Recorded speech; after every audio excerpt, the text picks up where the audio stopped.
एक इच्छा म्हणत होती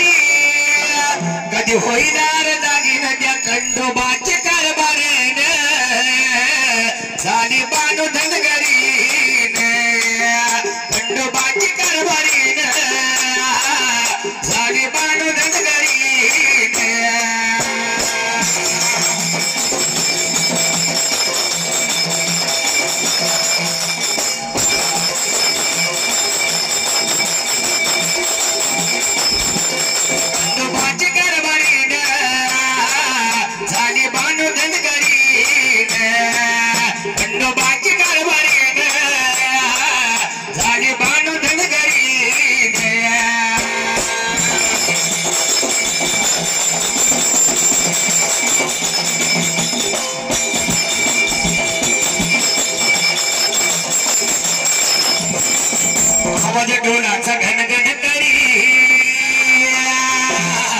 आवाज ढोलाचा घनघन करी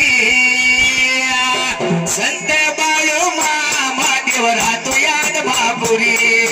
संत बाळू मामा देव राहतो याद बापुरी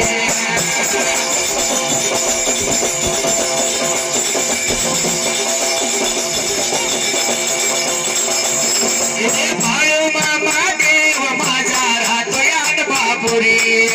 बाळू मामा देव माझा राहतो याद बापुरी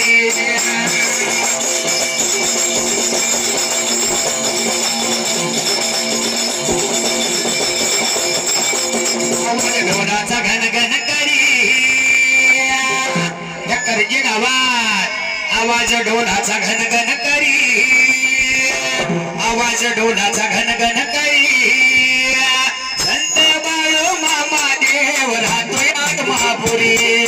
बाळू मामा देव माझा राहतो याद महापुरी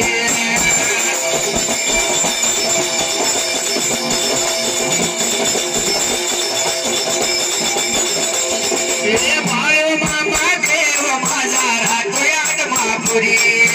राघो मामा देव माझा राहतो याद महापुरी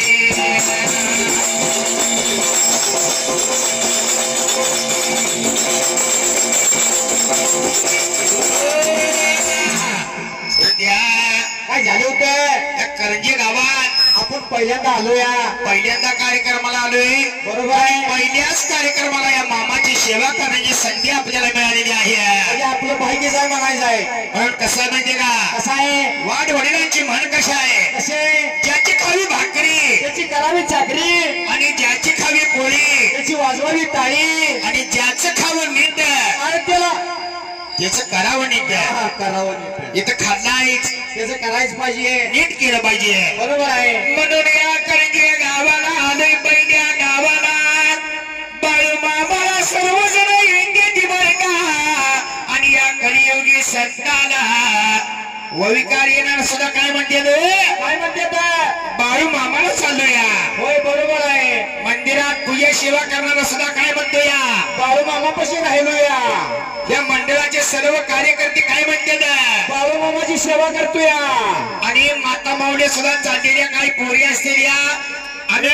बाळू मामाचा भंडारा आहे बाळू मामाला चाललोया आणि मी सुद्धा 3 महिने होतो बाळू मामाच्या मेंढरात होतो म्हणजे सर्वजण या बाळू मामाला मामा म्हणते बरोबर आहे मग बाळू मामाला मामा कवापासून नाव पडलं एकदा धरली मी गायाला ह्या वेळेला विचार केला शायरी त्या ठिकाणी आला आणि काय झाले बघा पुढच्या त्याच्या बाजूला बाबरे या बाळू मामाला नाव कसं पडलं एकदा धरली गायाला बाबरे कथा मी तुम्हाला सांगतो तुम्ही शांत चिंतित नाही कोण घेतली तर कळेल तुम्हाला बरोबर आहे आज आपण कथा जर गाणं व्यवस्थित केलं तर पुढला कार्यक्रम आपल्याला येणार आहे नाही येणार नाही म्हणून काय म्हणते माहितीये का काय म्हणलं अरे माझ्या मनात गाऊन धावते विधव अरे आलं माझ्या मनात मी गाऊन धावते विधव काळेवाडी गावाचा या काळेवाडीचा पाहुणा काळेवाडीचा